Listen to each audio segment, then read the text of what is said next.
Shalom anak-anak, senang sekali saya boleh berjumpa lagi dengan kalian di dalam pembelajaran pendidikan agama Kristen.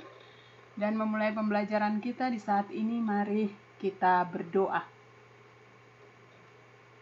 Berdoa selesai, saya percaya bahwa kalian ada dalam keadaan baik dan sehat dalam lindungan Tuhan Yesus.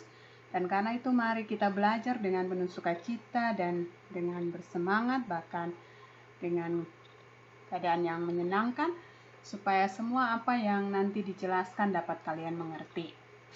Hari ini kita jumpa dalam pembelajaran dengan kompetensi dasar yang baru, yaitu kita akan belajar kompetensi dasar 3.3.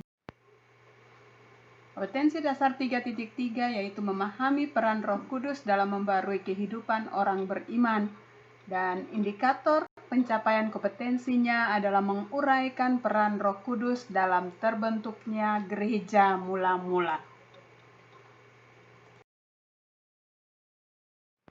Anak-anak, kita mulai dari belajar tentang sejarah gereja, bahwa gereja pertama kali terbentuk setelah peristiwa Pentakosta atau Hari Pencurahan Roh Kudus. Kalian dapat membacanya pada Kisah Para Rasul pasal 2, dan melalui peristiwa pencurahan Roh Kudus inilah maka gereja mulai terbentuk. Pada saat peristiwa pencurahan Roh Kudus di Yerusalem, di sana ada murid-murid dan banyak orang yang berkumpul di sana dan melihat peristiwa Roh Kudus turun. Dan saat itu murid Tuhan Yesus yaitu Petrus, dia berdiri dan berkhotbah, dan dalam khotbahnya dia mengajarkan umat tentang keyakinan percaya kepada Yesus dan Yesus yang menyelamatkan. Dan dari khotbah Petrus tersebut maka ada 3.000 orang yang bertobat dan memberi diri mereka dibaptis. Anak-anak, itulah cikal bakal terbentuknya gereja.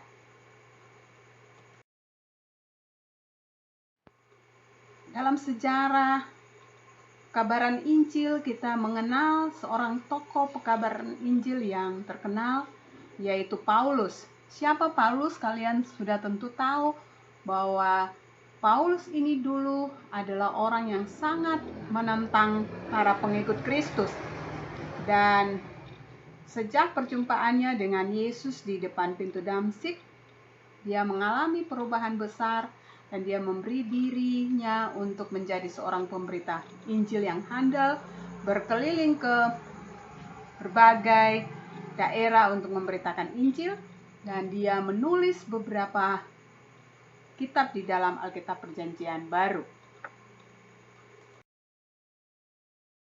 Karena selain para rasul yang memberitakan Injil, yang berkhotbah, yang pada saat sekarang ini kita mengenal dengan para pendeta dalam tugas sebagai pemberita Injil, di dalam gereja itu adalah sebuah organisasi, dan di dalam organisasi gereja tidak hanya terdiri dari para pendeta atau rasul, tetapi juga ada penatua atau presbiter dan syamas atau diakonos yang kita sering kenal di dalam kehidupan bergereja kita, yaitu ada penatua dan diaken.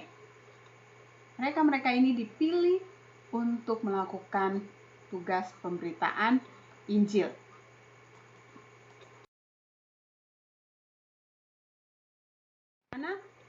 Saya menjelaskan sedikit tentang alur kehidupan gereja sejak gereja perdana.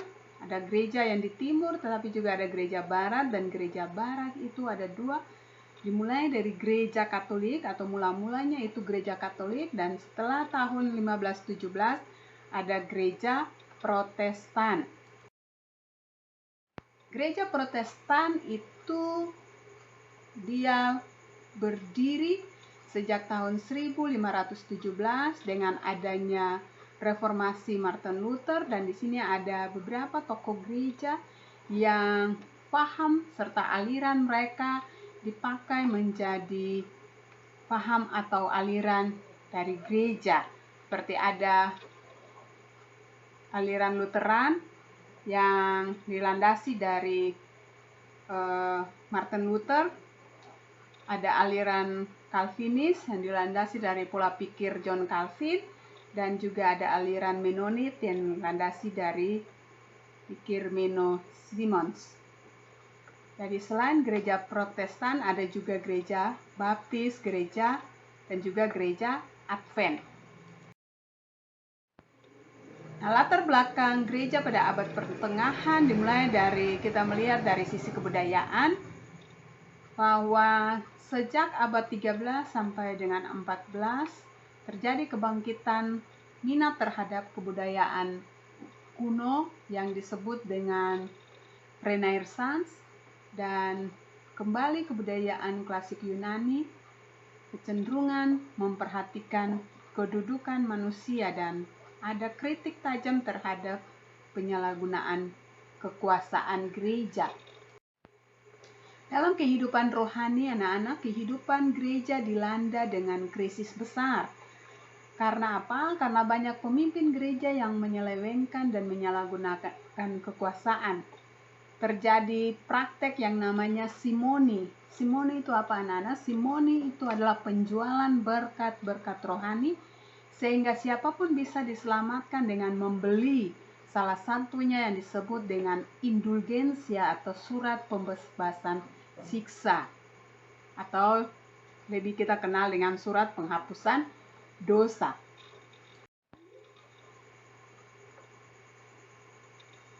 Di dalam kehidupan rohani gereja abad pertengahan itu, kita melihat bahwa kekuasaan tertinggi pada gereja Katolik itu, awalnya gereja Katolik itu kekuasaan tertinggi dipimpin oleh yang namanya Paus. Dan pada pemerintahan Paus Urbanus II terjadi kehidupan rohani yang sungguh menyeleweng. Karena apa? Paus Urbanus II dia mengatakan bahwa keikutsertaan dalam perang salib akan menjamin seorang masuk dalam kerajaan sorga. Dan juga terjadi yang namanya penjualan indulgensia tadi, atau surat penghapusan dosa atau penghapusan siksa. Dan ternyata penjualan indulgensia ini dilakukan untuk membiayai pembangunan gedung gereja Santo Petrus di Vatikan. Dan dalam praktek simoni ini dilakukan juga dalam jual beli jabatan gereja, sehingga orang dapat menjadi pejabat karena dia punya banyak uang dan dia bisa membeli, sehingga dia bisa jadi uskup. Dalam kehidupan sosial politik, kesadaran baru akan ras dan etnis, yaitu tadinya itu ada terjadi kesatuan kekuasaan di Roma Suci, tetapi kemudian terjadi perpecahan di antara berbagai negara dan mereka memisahkan diri sebagai bangsa sendiri. Ada juga ketidakpuasan kaum petani. Kaum petani merasa bahwa mereka dieksploitasi, dan berbarengan dengan itu muncul semakin banyak kaum borjuis yang memiliki tuntutan-tuntutan ekonomi. Nah, ini anak-anak beberapa tokoh gereja yang tadi disebutkan, seperti Martin Luther, John Calvin, dan Johannes Huss. Siapa itu Martin Luther? Martin Luther dia lahir di Eisleben. Kalau kalian sudah belajar sejarah, di dalam belajar sejarah juga kalian pernah belajar tentang reformasi Martin Luther.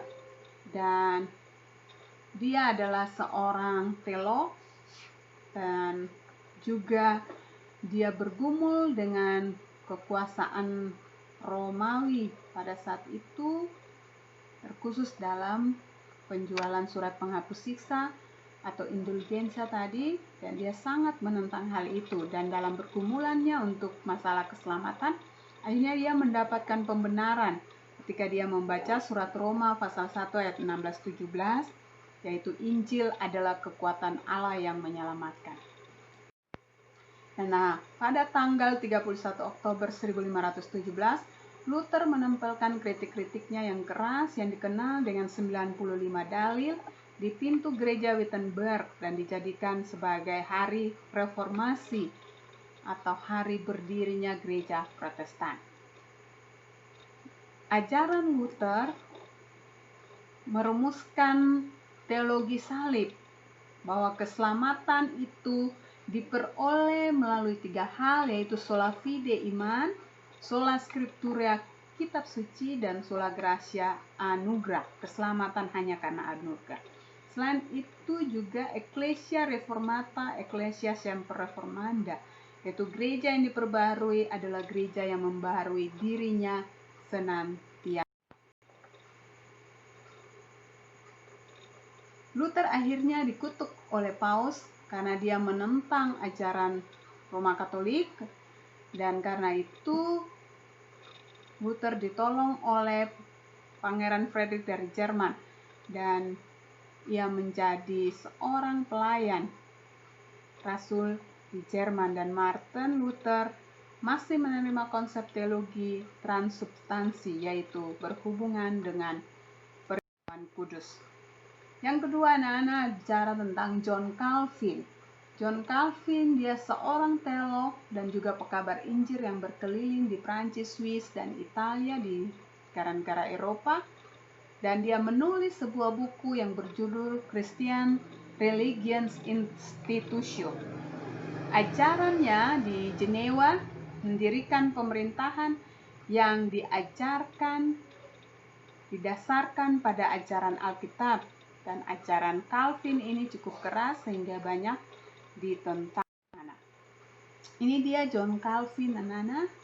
Dia lahir di kota Noyon, Paris, dan dia berstudi di Orleans dan mulai terpengaruh oleh gerakan pembaruan gereja atau yang namanya reformasi.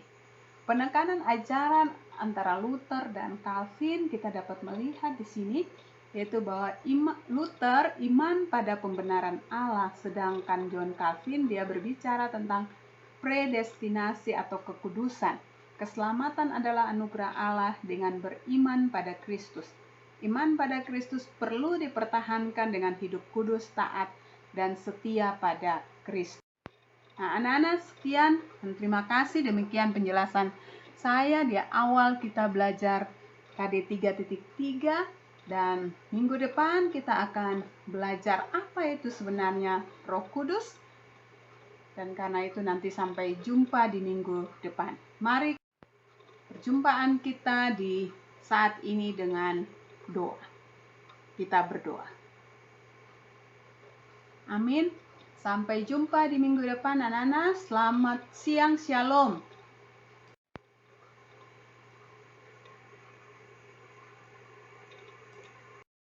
Menutup